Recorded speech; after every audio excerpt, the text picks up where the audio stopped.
taking you through what's happening in the United States. We are looking at the worst ever in recent times, protests, or rather riots, if I could call them, in Los Angeles after immigration crackdown took an ugly turn.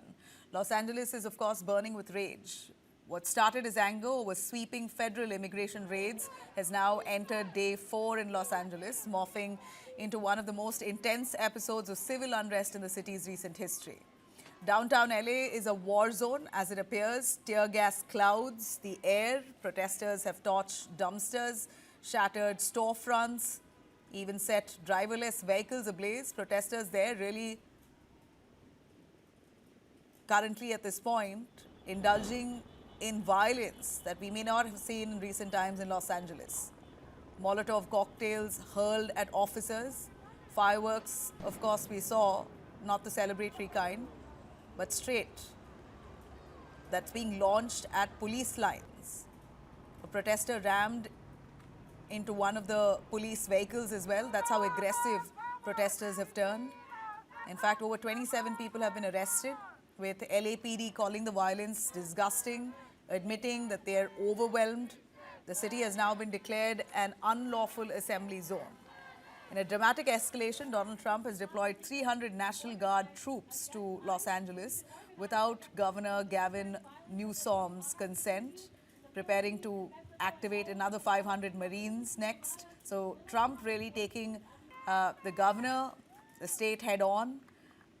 They're, of course, cracking down on immigration, but the method is unlawful, is what people protesting there have said. Governor Newsom has called this move as unconstitutional, vowing legal action against Trump administration. Local leaders, too, are currently livid. Paramount's mayor says military buildup in small towns is intimidating and erodes public trust. There's growing concern over the role of outside agitators as well, with intelligence reports now flagging the presence of professional rioters who may be hijacking this protest.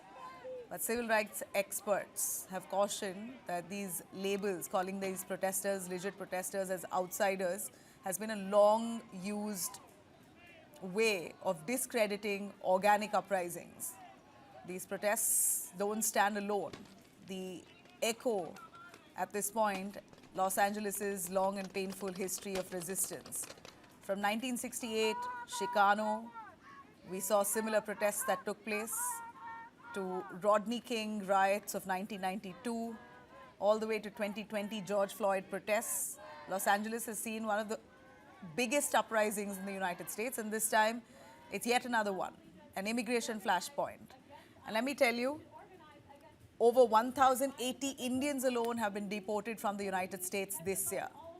Viral videos show young students, some in tears, being shackled and sent home like criminals. That's one of the videos there that's emerged, going viral in Newark Airport. One Indian was detained by the police, allegedly because he could not really respond in simple English why he's arrived in the United States.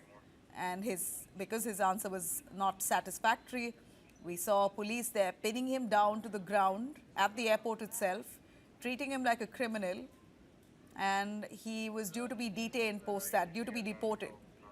LA's police now taking this head on. We're looking at people of United States, many of them completely upset with this kind of deportation method, pushing back against what they see as racial profiling. Unjust deportations, increasingly militarized state.